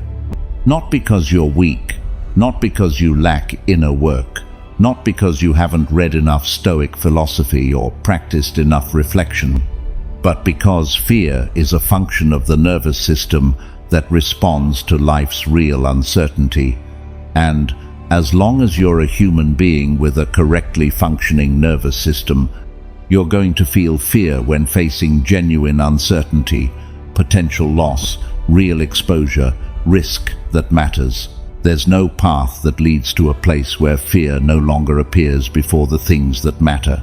The right path leads somewhere else, to the place where fear appears and you decide to act anyway, because something matters more. That has a name: courage. Not the absence of fear, the active, conscious, and sometimes costly decision that something is more important than the fear in this specific moment. Picture this scene with all the concreteness you can. Marcus Aurelius is on the Danube frontier. It's winter. The army has been on campaign for months. Conditions are brutal in a way no historical text can fully capture, because cold and exhaustion and distance from home and constant death all around don't transmit well in writing. And another morning arrives. And Marcus Aurelius has to get up, has to make decisions that will affect thousands of people, has to maintain enough mental clarity to govern well in conditions that would make most people collapse, has to keep being who he chose to be in a context that constantly pushes toward the opposite. Do you think he doesn't feel the weight of that? Do you think there aren't moments where fear, or something like fear, appears before the magnitude of what he has to sustain? The meditations suggest exactly the opposite. Marcus Aurelius regularly writes about the difficulty of getting up, about the weight of what needs to be done, about the temptation to do less than the situation requires, and about the need to remind himself every morning why it's worth it. That's not the absence of fear and weight. It's the decision that something matters more than that weight. Duty, commitment, what he chose to be, the people whose lives depend on him doing his work well. That's what produces Marcus Aurelius's courage. Not that he doesn't feel what's difficult, but that he has something that matters more than what's difficult. Seneca put it in a way that has been exactly right for 2,000 years, because it describes something about the nature of courage that hasn't changed with time. The brave man is not the one who doesn't feel fear. He's the one who, feeling the fear, decides that what's at stake is more important, and from that decision, acts. That formulation completely changes what courage requires of you. It doesn't require you to eliminate fear before acting. It requires you to identify something that matters more.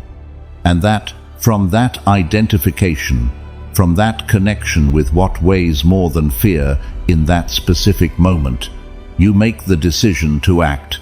Epictetus lived it in the most extreme conditions possible.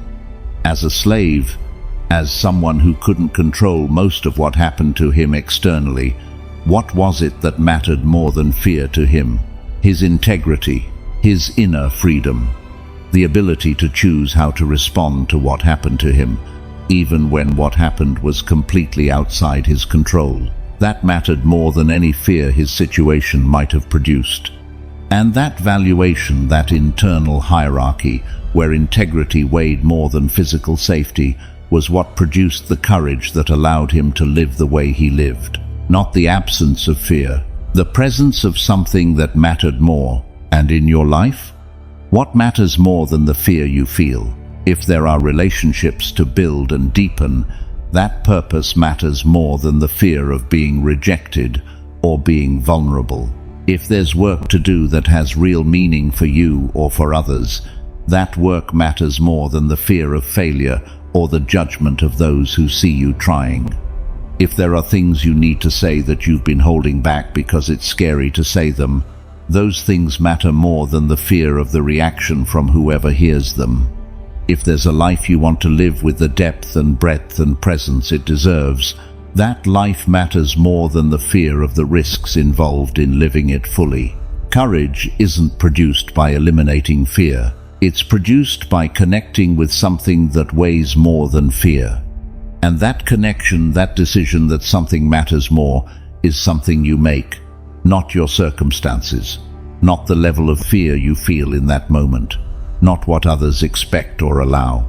You, in the moment of decision, with fear present, with uncertainty present, with all the reasons not to act still present, and choosing anyway because something matters more.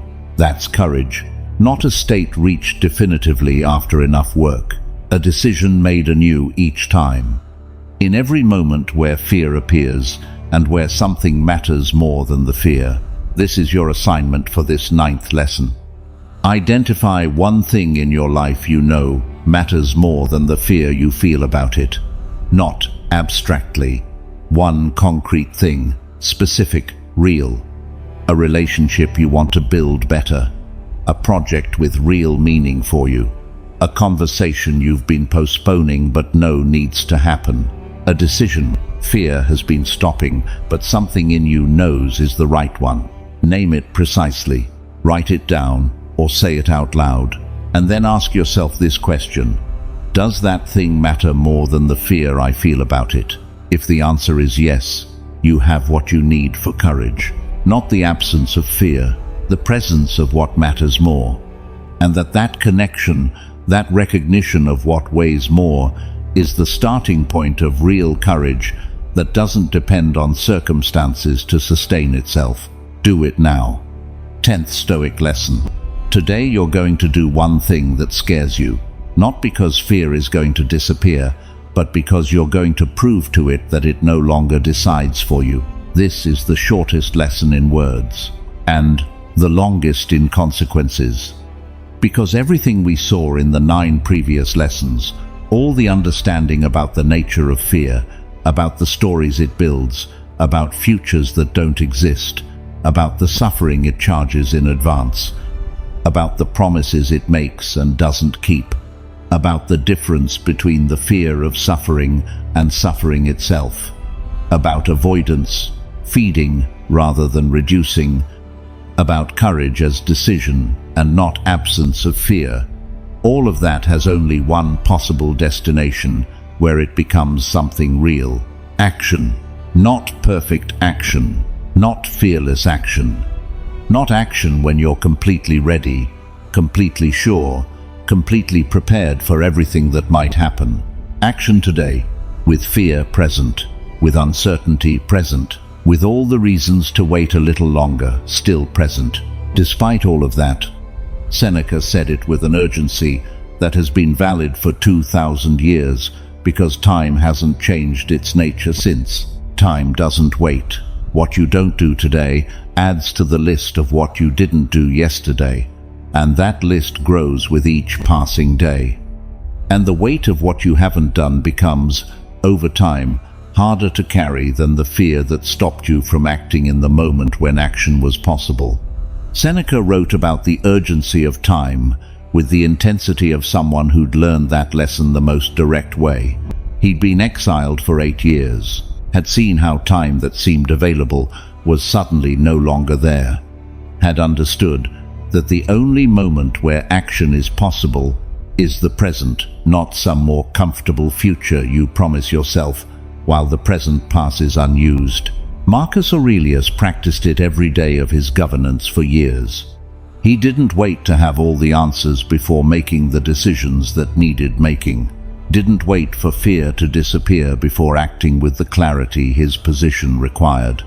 Didn't wait for circumstances to be more favorable, because in many years of governance, circumstances were rarely favorable in the way that would have been most comfortable. He acted with what he had, in the moment he had, with the fear and uncertainty he had. And that practice, that willingness to act in the present instead of waiting for better conditions that may never come, is part of what makes him the most powerful example of Stoic leadership history has produced. Epictetus lived it in the conditions you already know, without the option of postponing until it was easier, without the luxury of waiting for fear to diminish before responding to what was in front of him. Only the option always available regardless of everything else of choosing how to respond to what the moment presented. And today, that same option is in front of you. Not tomorrow, today. There's something you've been postponing because it's scary. It might be big, or it might be relatively small. It might be a conversation you know needs to happen. A decision you've been avoiding because it involves real uncertainty. A step towards something that matters, and that fear has been convincing you it's not yet time for. An action you know should have been taken a while ago, and that with each passing day becomes a little harder to initiate. Today you do it. Not because fear is going to disappear before you do it. It's not going to disappear. Fear will be there when you start. It'll keep building its stories about what could go wrong. It'll keep making its promises about the safety of not acting. And you're going to act anyway. You're going to do exactly what fear has been telling you not to do. Not because you're invulnerable, but because you found something that matters more than the fear.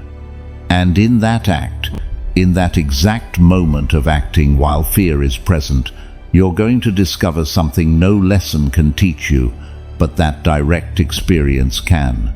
That you can.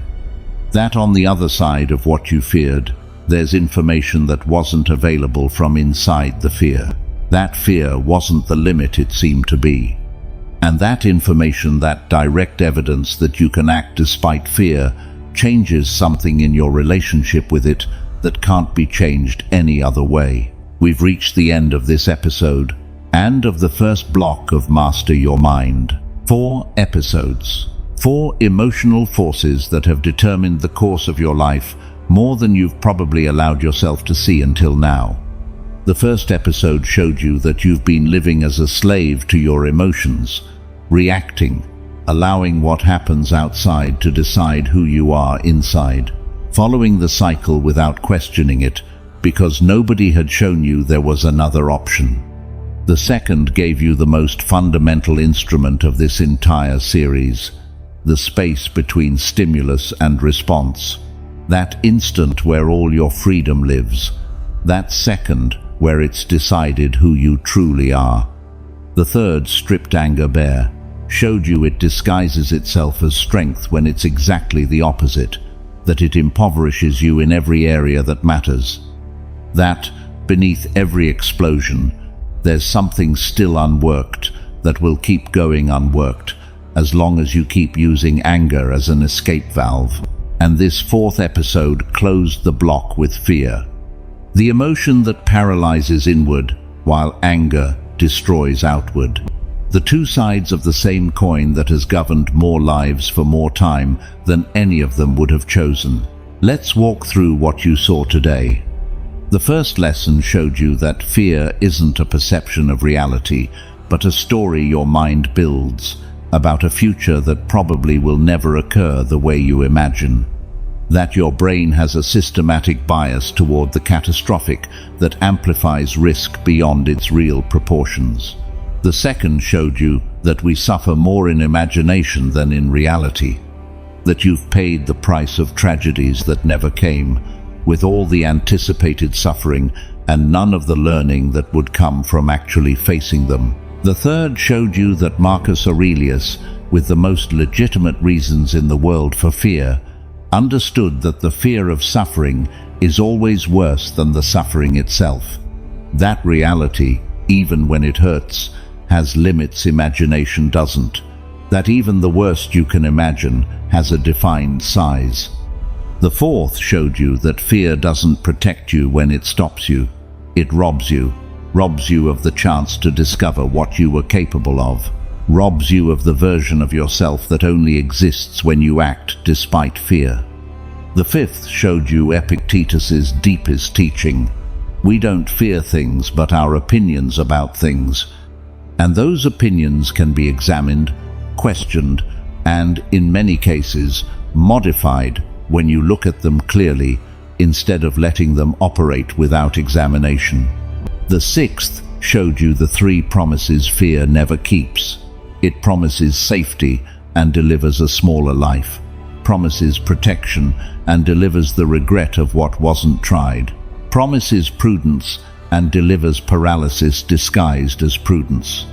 The seventh introduced you to premeditatio malorum, the Stoic tool of imagining the worst head-on, not to suffer in advance, but to strip fear of the power it has when operating in the darkness of the unexamined. The eighth showed you that avoidance feeds fear, that the world of the person who avoids grows smaller with each avoidance, that the only real training for the ability to act despite fear is action, not reflection about action. The ninth showed you that courage isn't the absence of fear, but the decision that something matters more, and that you make that decision in every moment where fear appears and where you choose to connect with what matters more. And the 10th, the one that closes this episode, gives you a single assignment that's the synthesis of everything before it. Act today, with fear present, without waiting for it to disappear. The phrase you carry from this episode is the same one that opened everything you heard today. Fear doesn't decide for me. Every time you feel it appear, every time it starts building its story, every time you're about to stop, when something in you knows you should keep going, fear doesn't decide for me. The next episode takes this understanding one step deeper. If fear is a response to a specific, concrete threat, anxiety is different. It's fear without a clear object. The diffuse, constant fear that doesn't point toward anything concrete but colors everything. That makes you live in an imagined future while destroying the present you have. That installs itself in body and mind as a permanent state consuming energy without producing anything useful in return. Anxiety is fear that learned to live with you chronically. And in the next episode, we're going to learn exactly how to reclaim the territory anxiety has occupied. This is Stoicism for winners. This is Master Your Mind. Before that next episode arrives, there's something that needs to be clear about everything you heard today. 4 episodes of this series, 4 truths that dismantled 4 of the forces that have most operated on your life.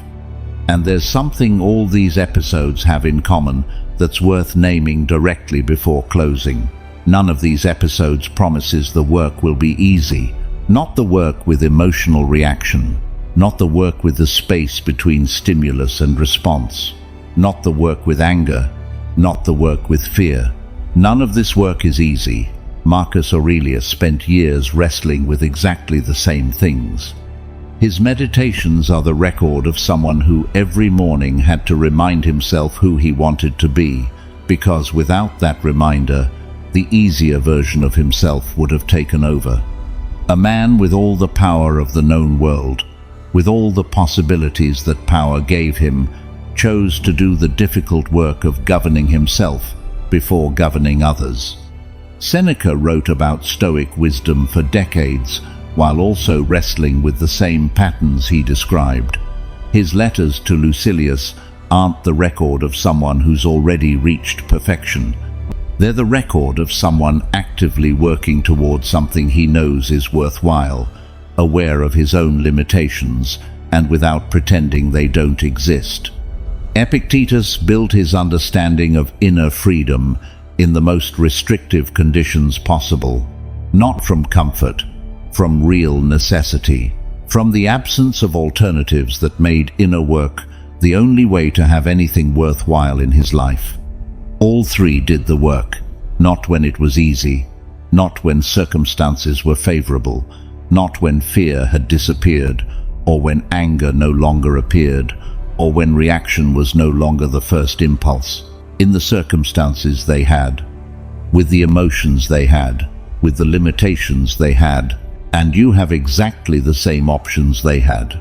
Not in Marcus Aurelius's circumstances, or Seneca's, or Epictetus's, in yours. With the emotions you have, with the fear you feel, with the specific limitations of your life and your history and your moment. The question that closes this episode isn't whether the work is possible. It's evident it's possible. 3 men who lived 2,000 years ago did it in conditions that make most modern circumstances seem manageable by comparison. The question is whether you're going to do it. Not someday. Not when conditions are better. Not when fear is less intense, or the situation is more favorable, or you feel more prepared. Today, with what you have right now. Beginning with the one action fear has been stopping, and that you're going to do today before this day ends. Fear doesn't decide for you. You decide. And that decision starts now. This is Stoicism for winners. This is Master Your Mind. There's one last thing this episode can't close without saying, about what happens on the other side of fear.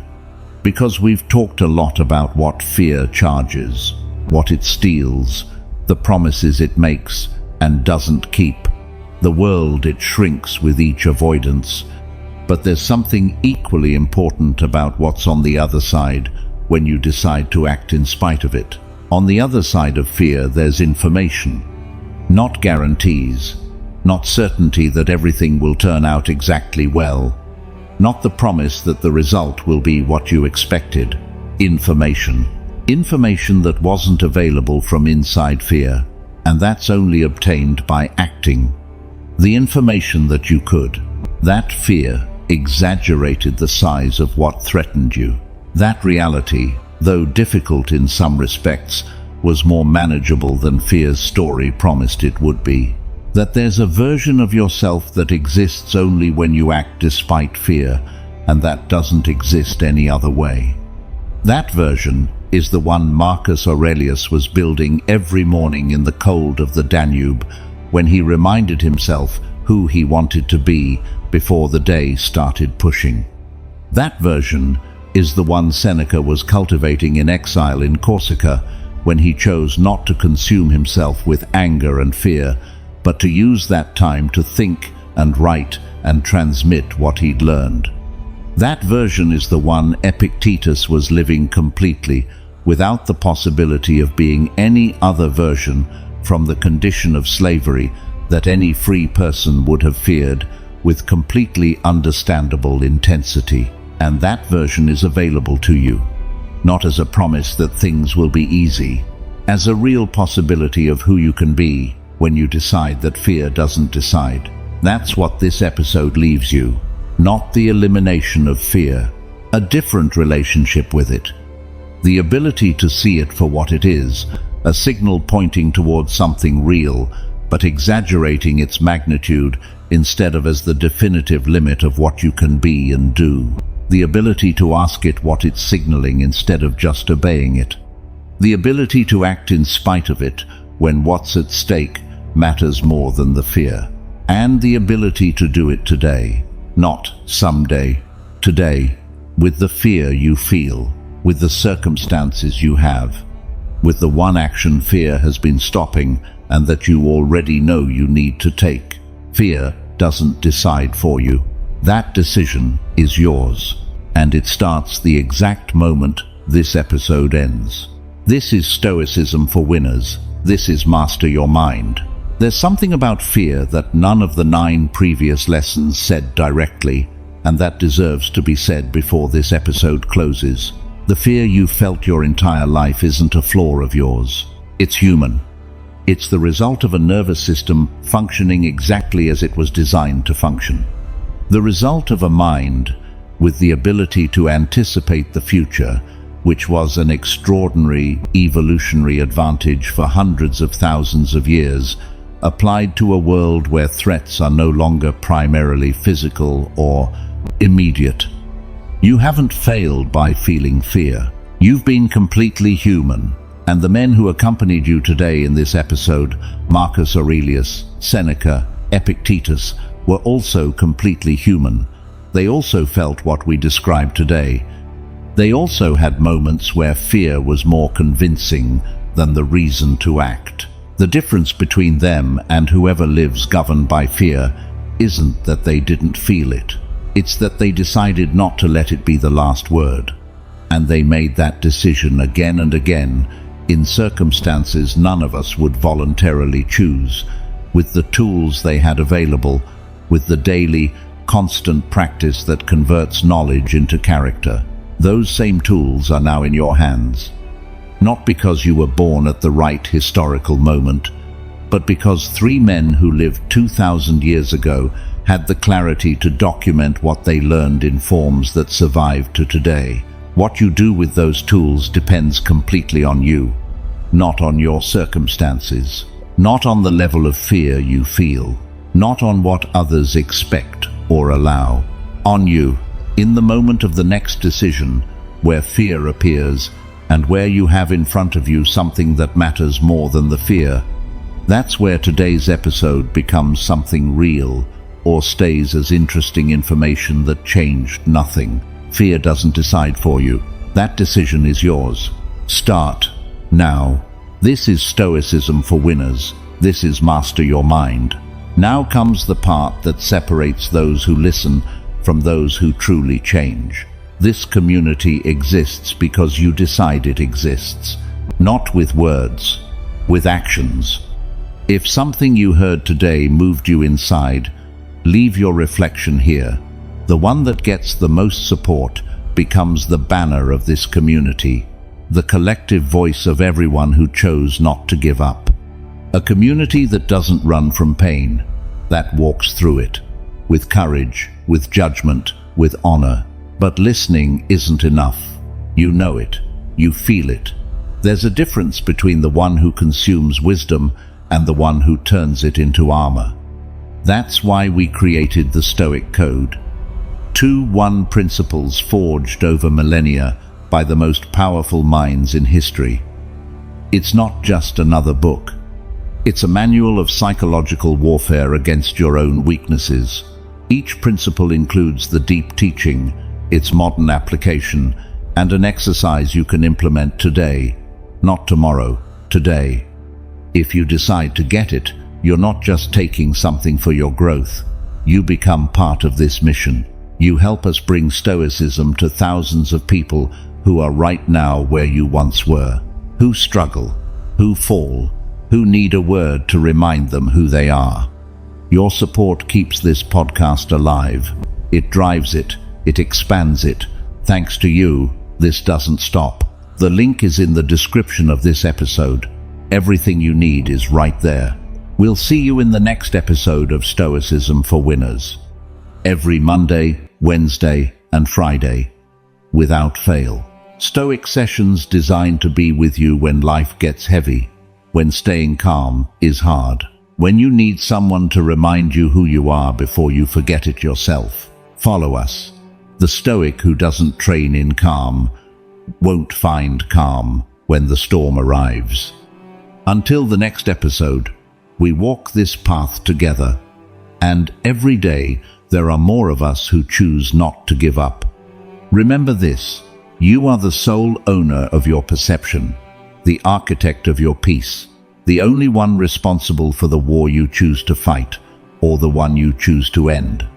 That is Stoicism, not a philosophy, a way of being unbreakable. This is Stoicism for Winners.